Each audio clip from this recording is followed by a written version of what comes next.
الأدب مع الله إنك تفوض أمرك لله. قول وأفوض أمري إلى الله إن الله بصير بالعباد. اوعى تفكر ولو لثانية واحدة إن الله غافل عما يعمل الظالمون، أو تفكر إن حقك هيضيع. اوعى قلبك يتملى حزن وأسى لما تلاقي الظالم يقوى ويزداد غنى ونفوذ وانت مش قادر تاخد حقك وترد عن ظلمه. اوعى الشيطان يدخلك من المدخل ده ويقولك ليه ربنا ما انتقمش من كل ظالم. الجواب دايما ولا تحسبن الله غافلا عما يعمل الظالمون. الله يتوعد كل ظالم، فيا كل مظلوم ضعيف ليس لك ناصر إلا الله. اطمن، ربنا سامع صوتك ودعوتك مجابة بإذن الله. اتقي دعوة المظلوم فإنها ليس بينها وبين الله حجاب. يقول الله وعزتي وجلالي لأنصرنك ولو بعد حين. لا تظلمن إذا ما كنت مقتدرا فالظلم ترجع عقباه. وحشتوني يا حبايب قلبي من اخر فيديو. قبل اي حاجه اللهم صل وسلم وبارك على سيدنا محمد عليه افضل الصلاه والسلام.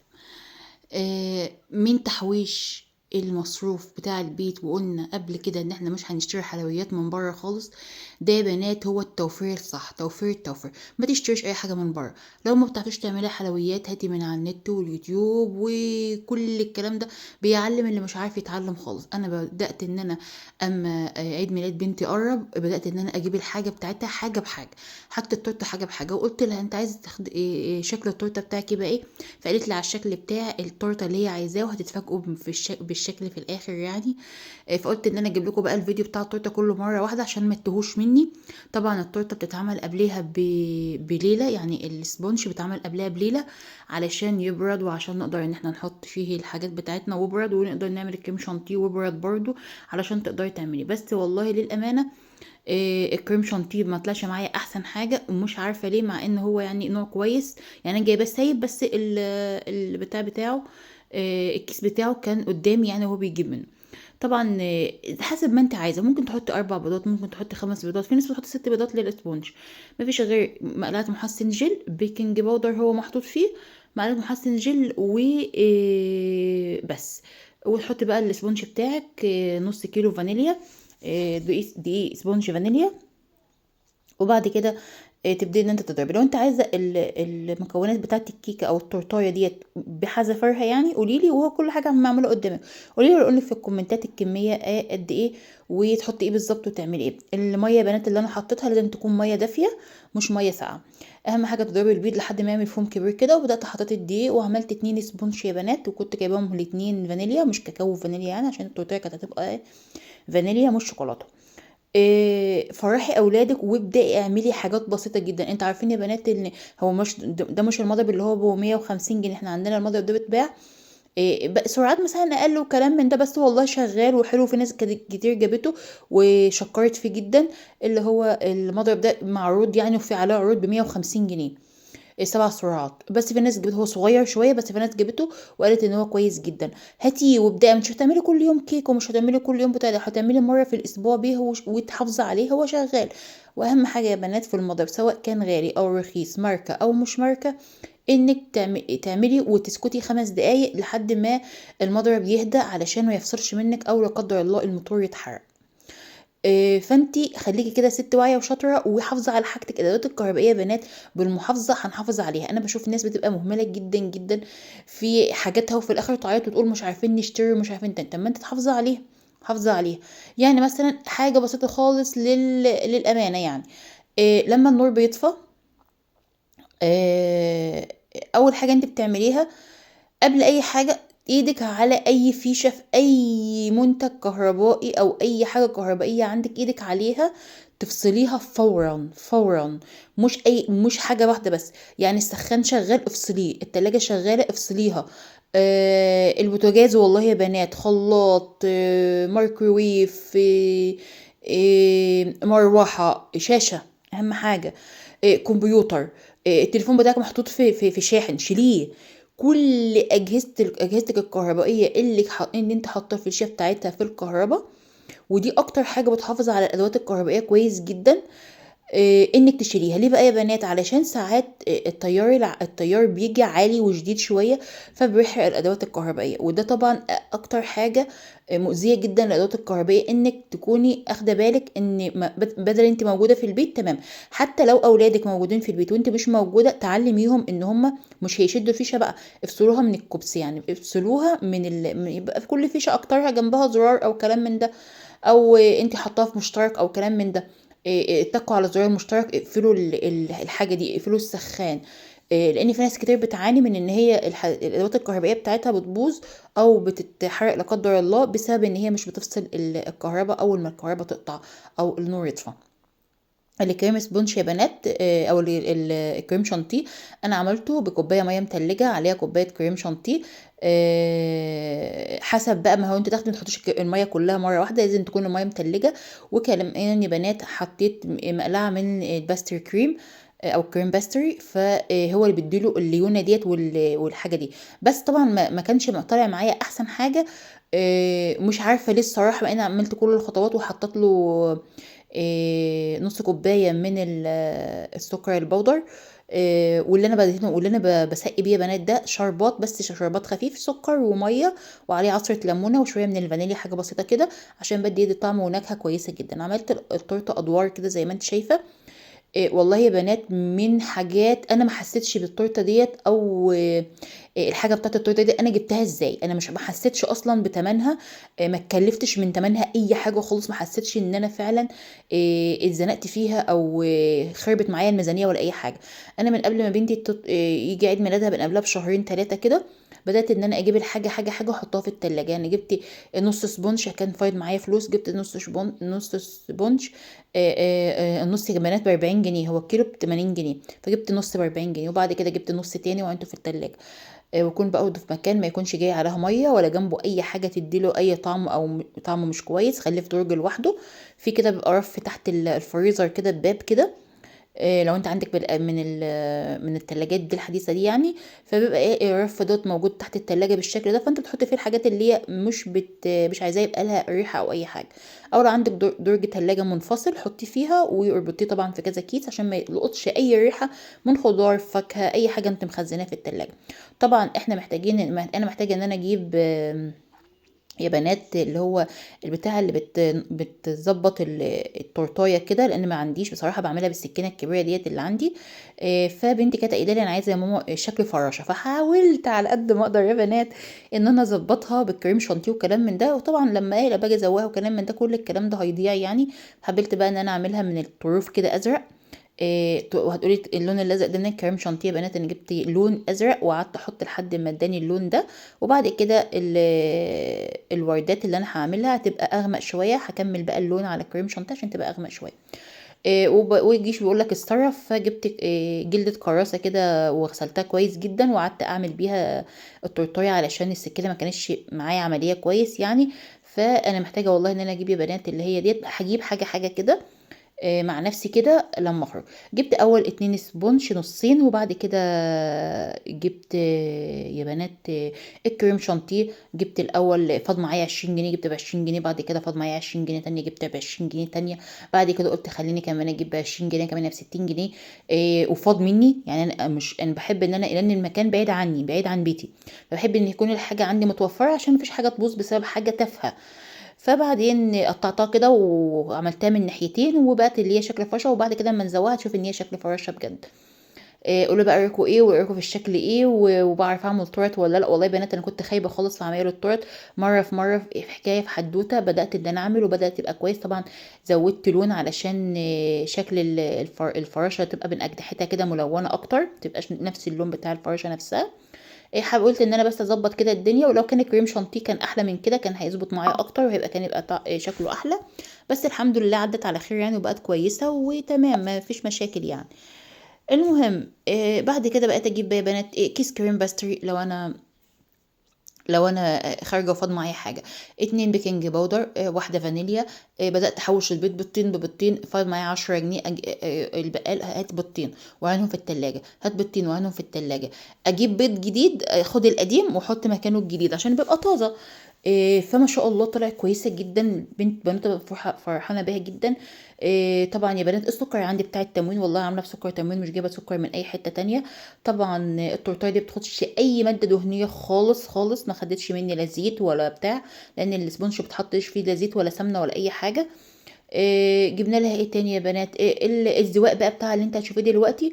والله يا بنات كان بفلوس قليلة جدًا، ما خدش معايا أي حاجة. أنا سألت على التورتاية اللي هي كام دور كده، مش كام دور يعني، هي نفس الشكل ده كده، يعني نفس الحجم أو نفس الارتفاع، بس صغيرة بقى خالص مدورة كده، لقيته بيقول 600 جنيه و700 جنيه. اللي هو ايه ده، انا التورتاية دي بتاعتي ما كملتش 250 جنيه، وممكن تعمليها اقل من كده كمان. انا عملتها ب 250 جنيه.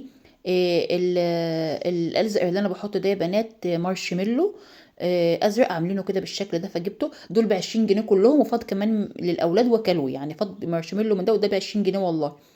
ازازة اللون دي ب10 جنيه.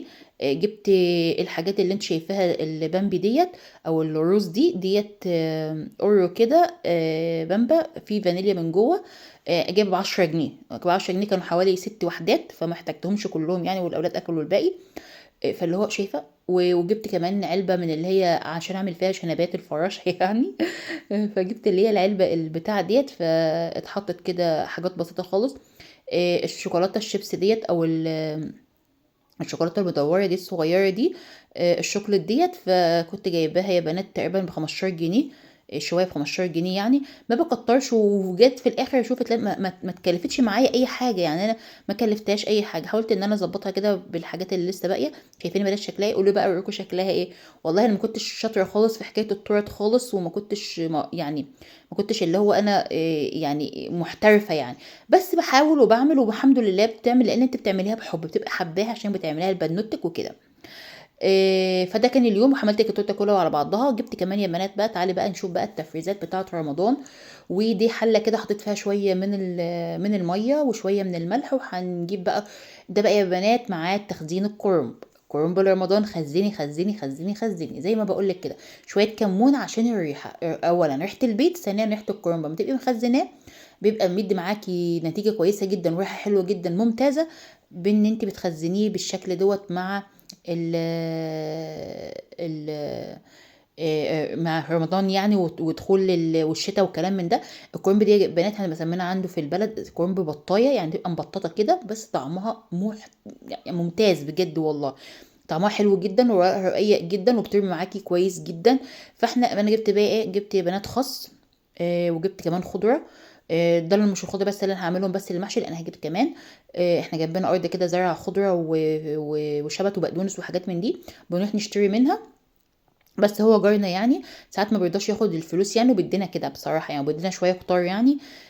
فالارض بصراحه يا بنات الخضره من الارض بتبقى طعمها حلو جدا، بتبقى طازه جدا، الكلام من ده. حاولي يا بنات اللي زي ما قلت لك كده تحوشي، كل ما تخرجي السوق وتحسي ان انت معاكي حاجه فايضه، على طول تروحي تجيبي الحاجات اللي انا قلت لك عليها دي. انا كمان بعد ما اسجل يعني سجلت الفيديو دوت يعني، وخلصت عملته. جبت كمان حاجات من عند البتاع، والله يا بنات ما عدت ال 100 جنيه، حاجات للحلويات ما عدتش ال 100 جنيه. جبت دقيق سميد، وجبت كريم شانتيه، وجبت كمان كاكاو اسباني اللي هو بودر ده. ده بنات احلى من الكاكاوات، من احلى الانواع الكاكاو اللي موجوده يعني، ممكن تعملي منه نوتيلا بمنتهى السهوله. جبت كمان نص سمنه ب 40 جنيه، هبقى اوريك كل الحاجات دي في الفيديو الجاي ان شاء الله. فظبطي كده نفسك، وما تشتريش حلويات من بره يعني، اضغطي على نفسك كده اسبوع واتنين لحد ما تحوشي 50 في 50 في 100 في 20 في 30 في 10، والله في 5 يا بنات كله هينفع. حاولي ان انت كل شويه تجيبي مثلا كيس بيكنج باودر، كيس فانيليا. الفانيليا اللي هي البرتقال دي تحفه جدا يا بنات في الكيك، طعمها حلو جدا، طعمها ممتاز. فانت اللي هو واحده واحده كده، وحاولي ان انت تجيبي حاجه كده عشان تظبطي حياتك، وتعملي لاولادك البتاع في البيت. والله يا بنات ما بتتكلف، وبتبقى راميه كميه كويسه جدا، وبتعرفي تاكلوا كويس جدا. واهم حاجه انك بتفرحي ولادك وبتخليهم يشاركوا معاكي في انك تعملي الحلويات يعني. انا بسيب المضرب مثلا لبنتي الصغيره، اقول لها خدي ضرب البيض ده، فبتقف كده على كرسي عشان الرخام عاليه عليها، فبتقف كده على كرسي وتفضل تضرب في البيض، واقول لها خلاص وقفي شويه، لا شغلي تاني، وانا معاها في المطبخ يعني ما بسيبهاش. وامسكي البوله كويس عشان ما تقعش منك وكلام من ده. شاركوهم، فرحوهم، خلوهم يحبوا المطبخ، يحبوا شغل البيت. خليهم يشاركوك ويحبوا الحاجه اللي انت بتعمليها. ابداي اخترعي لهم اختراعات. يعني انا مثلا كنت جايبه دي سبونج كاكاو، شوكولاته يعني، فجيت لقيت اللي هو الدقيق كان مش حلو خالص، ما ظبطش معايا بصراحه. فجبته بقى وعملت ايه بقى يا بنات؟ فاللي كانت الكيكه هبطت مني. فهل ان انا هرميها؟ هبقى اكلها لهم وهي هبطانه كده؟ هي مش هبطانه قوي يعني، بس ايه، ما نفشتش النفشه او ارتفعت الارتفاع اللي انا حباه يعني. فقمت جايه بقى ومقطعاها ومفرفتها كده، وحطيتها في كوبايات او بولات، وحطيت عليها شويه من الشوكولاته، سيحتها، وشويه من كريم شانتيه، وكان عندي فاكهه حطيت شويه من الموز وحتتين فراوله عليها كده، وسقيتها طبعا بشربات. العيال بقى اتجننوا عليها وبقى مبسوطين منها جدا، احلى من ان انا كنت هعملها كمان تورتايه. كمان ممكن تعملي اللي هو جاتو شاتو، ممكن تعملي حاجات من دي. الكرنب يا بنات احلى حاجه تفرزيه بالطريقه دي. انا بقطعها من النص كده وبفتحها من النص، وبعد كده شايفين يا بنات هي شكلها اصلا عامل ازاي. وبعد كده بخرمها بقطعها من النص كده واعمل لها فتحه يعني. وبعد كده بحطها في الحله بالميه بتاعتها كده بالنار، في الحله على طول بحالها كده يعني. وبعد كده اهم حاجه ان انت تشيلي الحته دي، وبعد كده بماسك كده وتبداي ان انت تشيلي ورقه ورقه وتحطيها على بعضه كده وتفرديه على صينيه، علشان يبقى معاكي شكله حلو يا بنات، ويتفرز بطريقه سهله جدا وبسيطه جدا.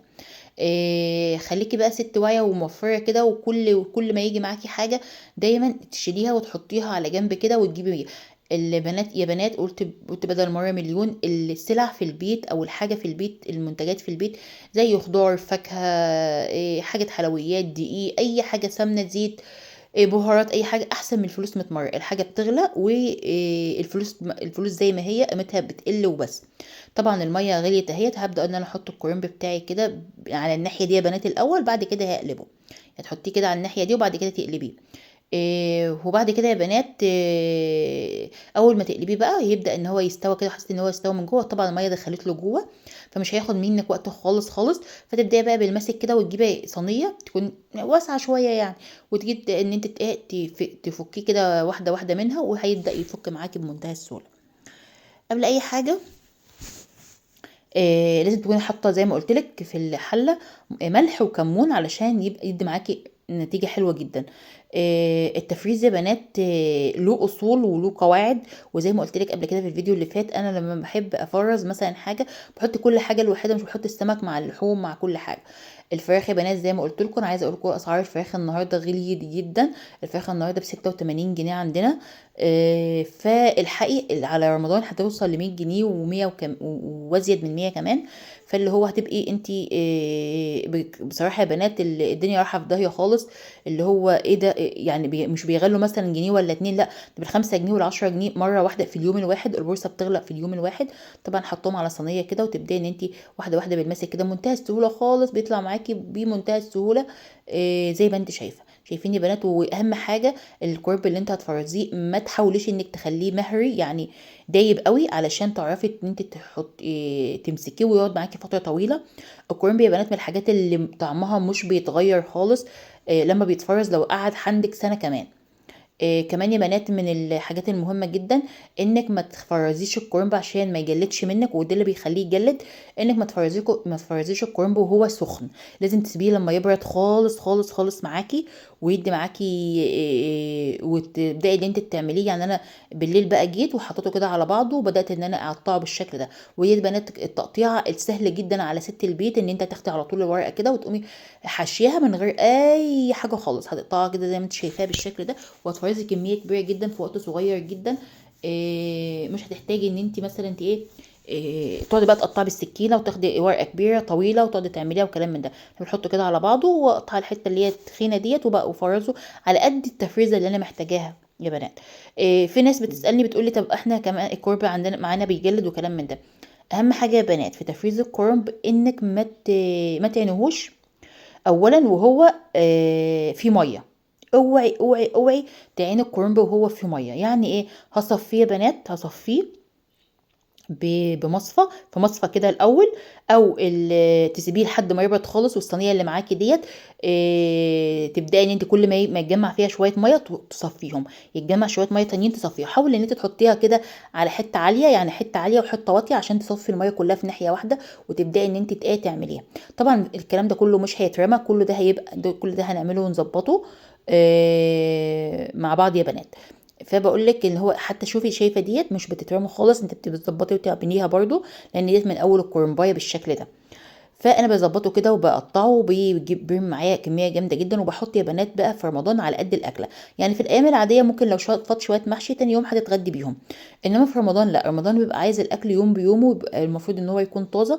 لو بواقي اكل تمام كلام من ده بقى، فاض عندك طبق تسخنيه جنب مثلا شويه فراخ، شويه شوربه، جنب اوراق، جنب حته لحمه، اي حاجه عندك ممكن تاكليه ارديحي كده عادي، مفيش اي مشاكل يا بنات والله. كل اليوم بيعدي رمضان زي غيره، بس عشان هم اولادنا بيبقوا صايمين وكلام من ده، بقى عايزين ان احنا ناكلهم احسن اكل يعني، ويبقوا عشان يفوقوا كده. وكمان رمضان جاي في المدارس والبرد، فالله المستعان بقى احنا هنعمل ايه، ربنا بقى يقوينا ويكرمنا في الايام الجايه دي ان شاء الله. وكمان يا بنات من الحاجات اللي بتخلي الكرنب يجلد منك، انك بتعنيه وهو دافي. لا، ما تعنيش وهو دافي خالص خالص، لازم الكرنب يبرد خالص، علشان لما يدخل التلاجة يكون اللي انت يعني بالشكل اللي انت عايزاه، وتطلعيه بالشكل اللي انت عايزاه. كل ما يجي في ايدك فلوس طبعا، روحي هاتي كورنبايه كده، وابداي ان انت فرزيها وحطيها على بعضها كده زي ما انا عملتها بالظبط. سهله جدا، بتاخدش والله معاكي اي وقت خالص. طبعا الاخضر مع الاخضر، الابيض مع الابيض، خلي كل حاجه كده مظبوطه مع نفسها. طبعا في كل كيس هتيجي تحطي فيه، حط شويه من الاخضر، حط شويه من الابيض، عشان مش يبقى كل الحل اخضر وكل الحل ابيض. حط شويه من ده وشويه من ده، علشان خاطر ما يبقاش معاكي الكرنب الحله كلها خضراء، الحله كلها بيضه. وكده يعني. للبنوتات بقى اللي لسه متجوزين جديد وكلام من ده، طبعا احنا كنا متجوزين بقى، وكنا لسه بنات صغيره وكلام من ده، وستات بيوت لسه في الاول كده، فان وفان بقى عبال ما اتعلمنا، وبقى عبال ما خدنا يعني فرصتنا وكلام من ده، ان احنا ايه نعرف ان حاجه بحاجتها. طبعا كل بيت بيبقى له نظام معين، ليه طريقه تفريز معين، ليه طريقه اكل معينه، وكلام من ده. احنا بس بنبقى يعني كاصحاب قنوات او كستات بيوت بتحب تطلع مثلا على السوشيال ميديا وتعمل الحاجات ديت، فبيبقى قصدنا ان احنا بس بيكون عندنا مثلا ايه، ان احنا مرينا بالتجربه، فعايزين نقول لك التجربه اللي احنا مرينا بيها، واحسن حاجه احنا طلعنا بيها من التجربه دي. طبعا بيبقى التعليقات مفتوحه، انك تكوني جربت مثلا طريقه كويسه لتفريز اي حاجه معينه، لعمايل اي حاجه معينه، حتى لو ترتيب توفير اي حاجه. طبعا انت متاح لك انك تقولها في الكومنتات، وتدينا برضو نصايحك، وتدينا شويه من معلوماتك، وان انت بتعملي ايه عشان نطلع معاكي البيت منظم، البيت فيه توفير، في السلع بتاعتك وكلام من ده. زمان يا بنات قالوا ان السلع في البيت احسن من الفلوس 100 مره، وفعلا لما كبرت واتجوزت وشفت البيت وبقى المصروف في ايدي انا، مش في ايد جوزي مثلا، وانا اللي بصرف وانا اللي بعمل، فلقيت اللي هو لا، فعلا الحاجه في البيت احسن من الفلوس.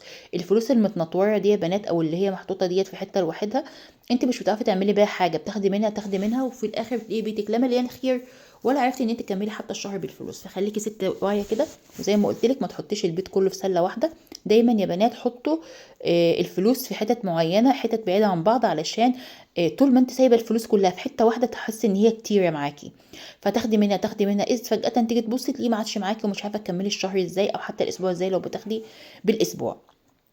فاللي هو لا، خليكي كده مع نفسك كده، وخليكي كده اللي هو ايه، لا انا مش هحط الفلوس كلها في حته واحده، انا هعمل والله الدرج ده او الظرف ده اللي حطها في اظرف، او حتى كيس يا بنات، او حتى والله كراسه من عند اولادك، وحطي الفلوس كده في وسطها بين كل كام ورقه وورقه، واكتبي دي فلوس الدروس، دي فلوس المواصلات، دي فلوس الخضار، دي فلوس الفاكهه، دي فلوس المنظفات، دي فلوس مصروف الاولاد، دي فلوس اللحمه والخضار، او دي فلوس مثلا اللحوم، دي فلوس الفراخ، دي فلوس السمك، دي فلوس الكهرباء، دي فلوس الميه، الفواتير. بصي اللي هو كل حاجه نظميها نظميها نظميها، شوفي انت بتستهلكي قد ايه. وطبعا مش هقول لك للمره التانية والمره المليون يا بنات، لازم يكون في مبلغ صغنون كده على جنب، والله لو 50 جنيه طلعيها من مصروفك كده، طبعا بعد الصدقه، طلعيها من مصروفك وخليها لوحدها كده يا بنات، اللي هو ايه، انا هشيل ديت على جنب، والله احتجتها خلاص تمام،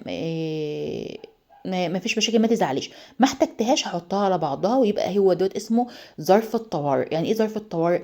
لو ظرف الطوارئ ده خليه مع بعضه كده مع نفسه في حته لوحدها بعيد خالص عن ايدك، او حته او علبه او اي حاجه، خليها كده مع نفسها، اللي هو كل ما تتوفر معاكي كل اسبوع مثلا لو 50 جنيه، 20 جنيه، 10 جنيه، اي حاجه خليها كده ظرف الطوارئ. ده غير التحويش، ده غير التحويش اللي احنا بنحوشه، ده غير ال10 جنيه اللي بنحطها كل يوم على جنب من مصروفنا. واحنا اتكلمنا في الموضوع ده وقلنا ازاي ان احنا بنحط المصروف بتاعنا دوت على جنب وكلام من ده، علشان يا بنات يبقى كويس معانا، او يبقى كمان يبقى تمام معانا كده، ويبقى دوت هو اسمه ظرف الطوارئ اللي معانا. الفيديو بتاع النهارده خلص كده، تفريزات رمضان، فرزنا كرومبو، وقلت لك ازاي انك تقدري تجيبي الحاجات دي. ابدأي بقى من الوقت يا حلوه يا جميله انت وهي، علشان خاطر رمضان جاي اهوت. ابدأي هاتي حاجات بتاعه الحلويات من مصروف البيت، واحده واحده كده. ابدأي هاتي بقى اللي هو شويه من السكر، شويه من الفانيليا، البيكنج باودر، وكلام من ده.